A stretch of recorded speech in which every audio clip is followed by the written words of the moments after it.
మనోరంజన news ప్రతినిత్యం ప్రజలకు. ఒక వృద్ధుడు కేవలం ఒక్కొక్క అరటి ఆకులు మరియు ఒక మొద్దుపై విగ్రహం ఒక్కొక్క అరటి ఆకులతో అల్లుతూ తయారు చేసిన అద్భుతంగా శివుడు విగ్రహం చూసిన భక్తులు ఆశ్చర్యపరిచింది. ఒక పల్లెటూరులో నివసించే వృద్ధుడు భగవంతుడైన శివుడిపై అపారమైన భక్తి కలిగి ఉన్నాడు. ప్రతిరోజు ఉదయం శివలింగం ధ్యానం ఉంటోంది.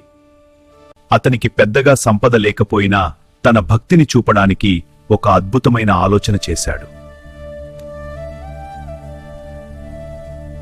మొదట ఒక మొద్దుకర్రను తీసుకుని నెమ్మదిగా చెక్కుతూ శివుడి రూపాన్ని తయారు చేశాడు. ఆ తర్వాత ఒక్కొక్క అరటి ఆకును తీసుకుని ఎంతో సహనంతో అల్లుతూ ఆ విగ్రహానికి అందంగా అలంకరించాడు.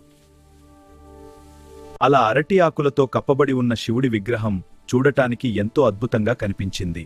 ఆ వృద్ధుడి భక్తి, శ్రమ చూసి గ్రామస్తులు ఆశ్చర్యపోయారు. భక్తి ఉంటే దేవుడు ఎక్కడైనా వెలుగుతాడు, దేండక్కడా వెలుగుతాడు. ఇలాంటి భక్తి గానాలు, నిత్య వార్తలు పొందాలంటే మనోరంజని తెలుగు టైమ్స్ ఛానల్ ను సబ్స్క్రైబ్ చేయండి. లైక్, షేర్, కామెంట్ చేసి మీ ఆదరణ తెలియజేయండి.